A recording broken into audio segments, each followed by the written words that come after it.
तो दोस्तों, क्या आपको पता है कि मेल मधुमक्खी सेक्स करने के तुरंत बाद ही मर जाती है? जी हाँ, आपने बिल्कुल सही सुना। एक मेल मधुमक्खी अपने जीवन में सिर्फ एक ही बार सेक्स करती है और वो दिन उसकी जिंदगी का आखिरी दिन होता है। तो दोस्तों, आइए जानते हैं कि आखिर मेल मधुमक्खी के साथ ऐसा क्या होता है जिसकी वजह से उसकी सेक्स के दौरान ही इतनी भयानक तरीके से मौत हो जाती है। तो दोस्तों, फीमेल मधुमक्खियों में सिर्फ रानी मधुमक्खी को ही अपने पार्टनर के साथ मेटिंग यानी सेक्स करने का अधिकार होता है और बाकी बची फीमेल मधुमक्खियां, जिन्हें वर्कर बिज भी कहा जाता है, उनका काम केवल शहद बनाना, छत्ते की देखभाल करना और रानी मधुमक्खी की सेवा करना होता है और इस सब में ही वो अपना सारा जीवन निकाल देती है। और दोस्तों, रही बात रानी मधुमक्खी की, तो जब भी रानी मधुमक्खी अपने जीवन मेटिंग के लिए पूरी तरह से तैयार हो जाती है तो उसका ध्यान वाकई एक रानी मधुमक्खी की तरह ही रखा जाता है। जी हाँ दोस्तों, मेटिंग करने से कई दिन पहले सभी वर्कर मधुमक्खियां रानी की खिदमत करने में लग जाती हैं। वे सबसे पहले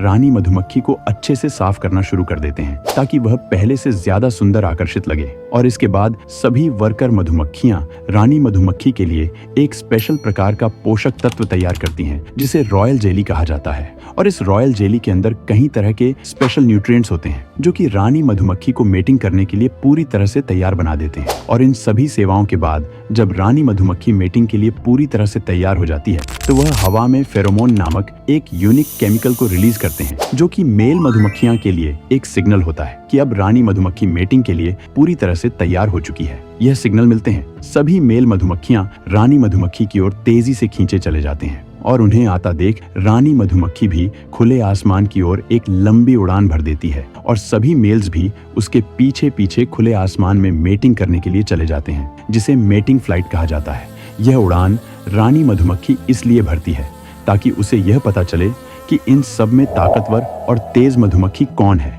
क्योंकि रानी मधुमक्खी तक केवल वही मेल्स पहुंच सकेगी जो कि इस ग्रुप में सबसे तेज और ताकतवर है। और होता भी कुछ ऐसा ही है। रानी मधुमक्खी तक केवल तेज और ताकतवर मधुमक्खी ही पहुंच पाती है और रानी मधुमक्खी भी उस मेल के साथ हवा में ही सेक्स करना पसंद करती है और रानी मधुमक्खी का यही शौक आगे चलकर उस मेल की मौत का कारण भी बनता है, क्योंकि जब मेटिंग चलती रहती है तो रानी मधुमक्खी मेल मधुमक्खी के प्राइवेट पार्ट को अपने अंदर लेने के बाद कुछ इस तरह से फंसा लेती है कि चाहे मेल मधुमक्खी कितनी भी कोशिश क्यों न कर ले, वह चाह कर भी अपने प्राइवेट पार्ट को रानी मधुमक्खी के अंदर से निकाल नहीं पाता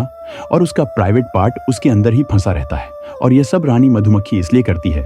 ताकि वह मेल मधुमक्खी के सारे स्पर्म को बिना वेस्ट किए अपने अंदर ले सके। और जब मेल मधुमक्खी का प्राइवेट पार्ट काफी देर तक अंदर फंसा ही रहता है तो उसके प्राइवेट पार्ट पर सूजन आनी शुरू हो जाती है और वो दर्द के मारे बार बार अपने प्राइवेट पार्ट को उसके अंदर से निकालने की कोशिशें करता रहता है। तो एक टाइम के बाद उसका प्राइवेट पार्ट बार बार कोशिश करने की वजह से रानी मधुमक्खी के अंदर ही फट जाता है और प्राइवेट पार्ट फटने की वजह से मेल मधुमक्खी की बहुत दर्दनाक तरीके से इंस्टेंट मौत हो जाती है। और दोस्तों, कहानी यहाँ खत्म नहीं होती, क्योंकि रानी मधुमक्खी एक पार्टनर के मरने के बाद रुकती नहीं है, बल्कि वह तो और कई पार्टनर्स को अपनी ओर आकर्षित करती है और जैसे जैसे करके और मेल पार्टनर उसके साथ मेटिंग करने के लिए आते हैं तो उनका भी एग्जैक्टली वही हाल होता है जो कि उसके पहले पार्टनर का हुआ था। और ऐसे करके वह तकरीबन 10 से 20 मेल मधुमक्खियों को हवा में ही शहीद कर देती है। और इतने सारे पार्टनर्स के साथ उसका मेटिंग करने का केवल एक ही कारण होता है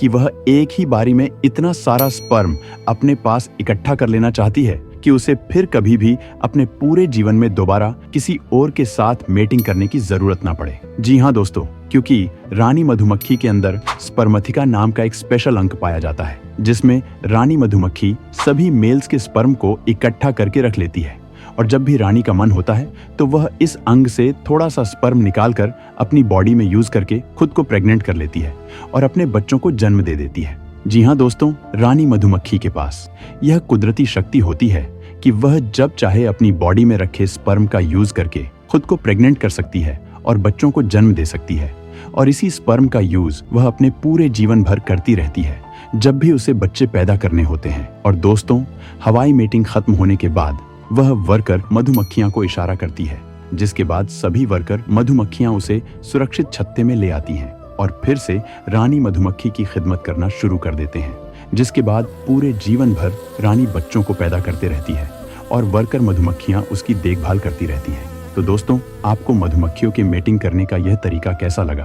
हमें कमेंट करके ज़रूर बताएं और ऐसे ही और दिमाग हिला देने वाली वीडियो देखने के लिए हमारे इस चैनल को फॉलो ज़रूर करें। धन्यवाद।